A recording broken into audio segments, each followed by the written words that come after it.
વિદ્યાર્થી મિત્રો, આજે આપણે વાત કરવાના છીએ ધોરણ 8 અને વિષય સામાજિક વિજ્ઞાનના પાઠ નંબર 3 ભારતનો પ્રથમ સ્વાતંત્ર્ય સંગ્રામના સંપૂર્ણ તમારા પાઠ્યપુસ્તકમાં આપેલા સ્વાધ્યાયના પ્રશ્નોનું સોલ્યુશન કરીશું।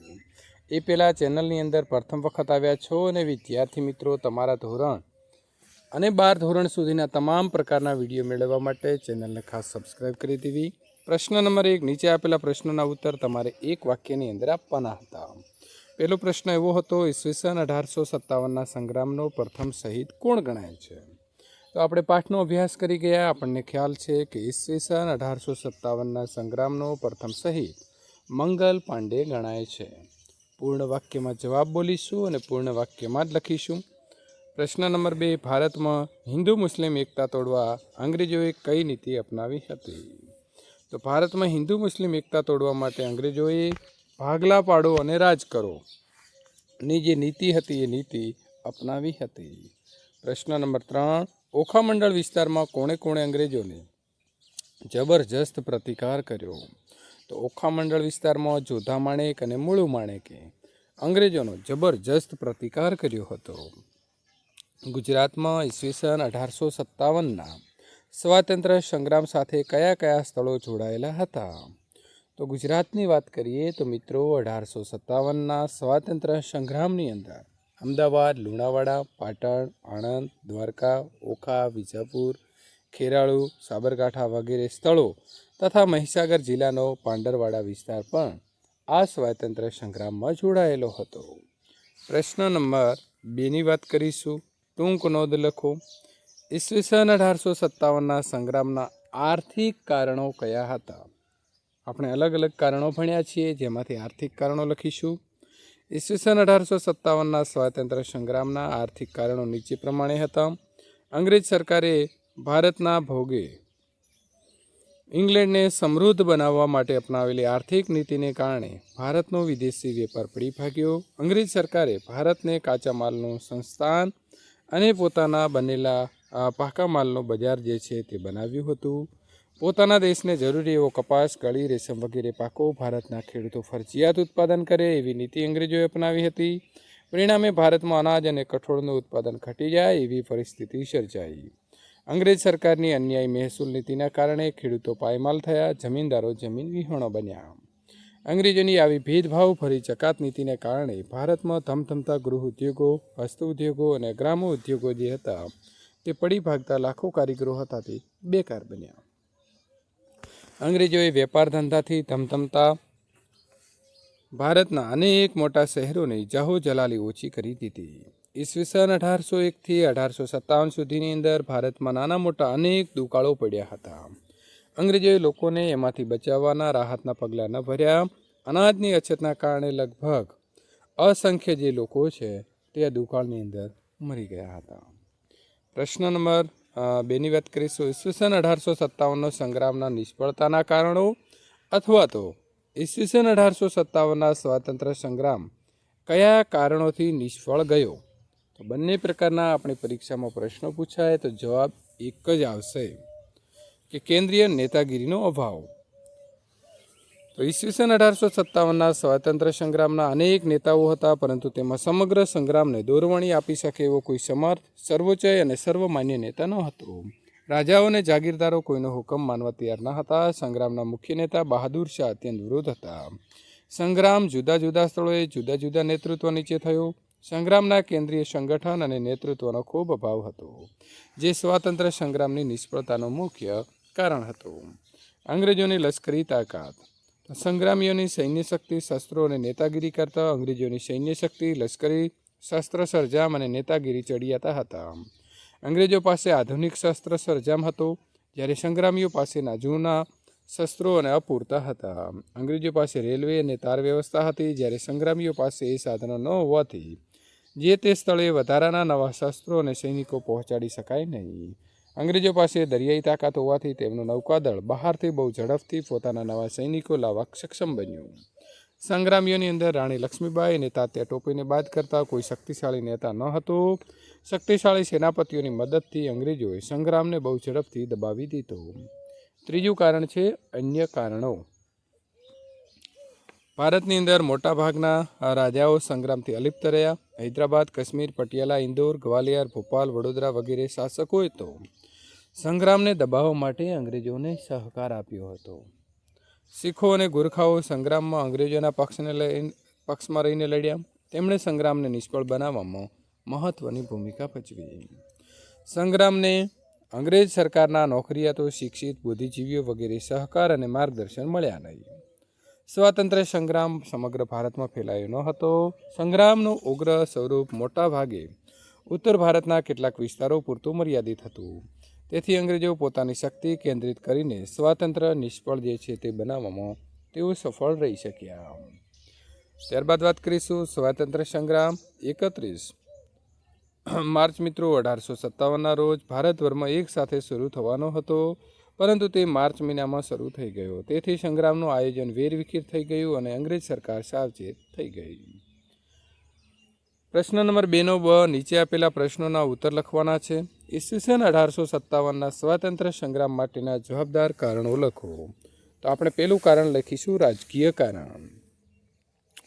ઈસવીસન 1757ના પ્લાસીના અને ઈસવીસન 1764ના બક્સરના યુદ્ધમાં વિજય મેળવીને અંગ્રેજોએ ભારતમાં રાજકીય સત્તા સ્થાપી. તે પછી ડચ અને ફ્રેન્ચ પ્રજાએ ટીપુ સુલતાનને તેમજ અવધના નવાબ, હૈદરાબાદનો નિઝામ, મોગલ બાદશાહ, તાંજોર મરાઠાઓ વગેરે પરાજિત કરી. ઈસવીસન 1818 સુધીમાં સંપૂર્ણ ભારત ઉપર અંગ્રેજોએ પોતાની રાજકીય સત્તા સ્થાપી દીધી. લોર્ડ વેલેસ્લી હતો. તેણે મિત્રો સહાયકારી યોજના અને ડેલહાઉસીએ ખાલસા નીતિ દ્વારા ભારતના દેશી રાજ્યોને બ્રિટિશ સામ્રાજ્યવાદમાં ભેળવી દીધા. ડેલહાઉસીએ નાના સાહેબ પેશવા, મુગલ બાદશાહ બહાદુર શાહ અને અન્ય રાજાઓના પેન્શન બંધ કર્યા. તેણે ઇનામ કમિશન દ્વારા અનેક જમીનદારોની જમીનો જપ્ત કરી. પરિણામે દેશી રાજ્યના રાજાઓ, જમીનદારો અને મુસ્લિમોમાં અંગ્રેજ સરકાર સામે ભારે રોષ, અસંતોષ વ્યાપ્યો. તેઓ અંગ્રેજોના દુશ્મન બન્યા અને પોતાની પ્રજાને અંગ્રેજો સામે ઉશ્કેરી. વહીવટી કારણો. તો અંગ્રેજોએ વહીવટના બધા ઊંચા હોદ્દાઓ ઉપર અંગ્રેજોને નિયુક્ત કરી. ભારતીયોની નિમણૂક માત્ર નીચલી કક્ષાના સ્થાનો ઉપર કરવામાં આવતી. ભારતીય કર્મચારીઓ તેમજ અંગ્રેજ કર્મચારીઓ વચ્ચે પગારમાં મોટો તફાવત હતો. આથી ભારતીયોમાં અસંતોષ વધતો ગયો. અંગ્રેજોએ વહીવટી વ્યવસ્થા ત્રાસદાયક હતી. અંગ્રેજ સરકારે સામાન્ય અને ગરીબ વર્ગ ઉપર આકરા કરવેરા નાખ્યા હતા. ખેડૂતો પાસેથી મહેસૂલની ઉઘરાણી કડકાઈપૂર્વક કરવામાં આવતી. અંગ્રેજોની અત્યંત ખર્ચાળ ન્યાય પદ્ધતિથી અને પોલીસ તંત્રની નિષ્ક્રિયતાથી લોકોમાં અંગ્રેજ પ્રત્યે ભારે રોષ જન્મ્યો હતો. આર્થિક કારણો. અંગ્રેજ સરકારે ભારતના ભોગે ઇંગ્લેન્ડને સમૃદ્ધ બનાવવા માટે અપનાવેલી આર્થિક નીતિના કારણે ભારતનો વિદેશી વેપાર પડી ભાગ્યો. અંગ્રેજ સરકારે ભારતને કાચા માલનું સંસ્થાન અને પોતાના દેશમાં બનેલા પાકા માલનું બજાર બનાવ્યું હતું. પોતાના દેશને જરૂરી એવા કપાસ, કળી, રેશમ વગેરે પાકો ભારતના ખેડૂતો ફરજિયાત ઉત્પાદન કરે એવી નીતિ અંગ્રેજોએ અપનાવી હતી. પરિણામે ભારતની અંદર અનાજ અને કઠોળનું ઉત્પાદન ઘટી જાય એવી પરિસ્થિતિ સર્જાઈ. અંગ્રેજ સરકારની અન્યાયી મહેસૂલ નીતિને કારણે ખેડૂતો પાયમાલ થયા, જમીનદારો જમીન વિહોણા બન્યા. અંગ્રેજોની ભેદભાવભરી જકાત નીતિના કારણે ભારતના ધમધમતા ગૃહ ઉદ્યોગો, હસ્ત ઉદ્યોગો અને ગ્રામ ઉદ્યોગો પડી ભાગતા લાખો કારીગરો હતા એ બેકાર બની ગયા. અંગ્રેજોએ વેપાર ધંધાથી ધમધમતા ભારતને અનેક મોટા શહેરોમાં જાહો જલાલી ઓછી કરી દીધી હતી. સામાજિક અને ધાર્મિક કારણો. તો ખ્રિસ્તી અને પાદરીઓએ ભારતમાં હિન્દુ અને મુસલમાનોને ઇરાદાપૂર્વક ખ્રિસ્તી બનાવવાના પ્રયત્નો કર્યા. ઈસવીસન 1850માં અંગ્રેજ સરકારે કાયદો બનાવ્યો અને જો કોઈ હિન્દુ અને મુસ્લિમ ખ્રિસ્તી ધર્મ બની જાય તો તેની પૈતૃક સંપત્તિમાં હિસ્સો મળી શકે. તેણે મંદિરો અને મસ્જિદોની મિલકતો ઉપર કર નાખ્યો. આથી અંગ્રેજ સરકારે હિન્દુ ધર્મનો નાશ કરવા માંગે છે એવી લોકોમાં જે શંકા હતી એ વધારે દ્રઢ બની. અંગ્રેજો ભારતીયો સાથે તિરસ્કાર ભયે વ્યવહાર કરતા. તેઓ માનતા હતા કે ભારતીયો ગંદા, રોગિષ્ટ અને નિમ્ન કોટીના છે. ગોરા લોકો તેમના ઉપર શાસન કરવા માટે જ ભારત આવ્યા છે. તેઓ ભારતીય સાથે સામાજિક વ્યવહાર કરતા નહીં. અંગ્રેજોના રહેઠાણ પણ હિન્દુઓના રહેઠાણથી દૂર હતા. આવા ધાર્મિક અને સામાજિક ભેદભાવના કારણે ભારતના લોકોમાં અંગ્રેજો પ્રત્યે ભારે અસંતોષ, રોષ અને ધિક્કાર સાથે જાગ્યા હતા. લશ્કરી કારણો. અંગ્રેજ સરકાર ભારતીય સૈનિકોનું ભારે શોષણ કરતી હતી. કઠોર લશ્કરી સેવાઓ બજાવવા છતાં અંગ્રેજ સૈનિકોની સરખામણીમાં હિન્દી સૈનિકોના પગાર ભથ્થા, સગવડો ઘણા ઓછા મળતા હતા. લશ્કરમાં કોઈ પણ ભારતીય સૈનિક સુબેદારથી વધારે ઊંચો હોદ્દો મેળવી શકતો નહીં. અંગ્રેજ અફસરો ભારતીય સૈનિકો સાથે કોઈ પણ સામાજિક વ્યવહાર કરતા નહીં. તેઓ હિન્દી સૈનિકોને હલકા અને તુચ્છ સમજતા હતા. ભારતીય સૈનિકોની પાઘડી બાંધવા, તિલક કરવા અને દાઢી રાખવા ઉપર પણ પ્રતિબંધ ફરમાવવામાં આવ્યો હતો. ભારતીય સૈનિકોને તેમની ધાર્મિક ભાવના વિરુદ્ધ દરિયાપારના દેશોમાં યુદ્ધ લડવા માટે જવાની બાંયધરી આપવી પડતી હતી. તાત્કાલિક કારણો: અંગ્રેજ સરકારે ભારતીય લશ્કરને નવી એનફિલ્ડ રાઇફલ આપવામાં નક્કી કર્યું અને આ રાઇફલમાં વપરાતું જે કારતૂસ એટલે કે ગોળી હતી તેનો ઉપયોગ કરતી વખતે તેના ઉપર ભાગે આવેલી કેપને દાંતે વડે તોડવાની હતી.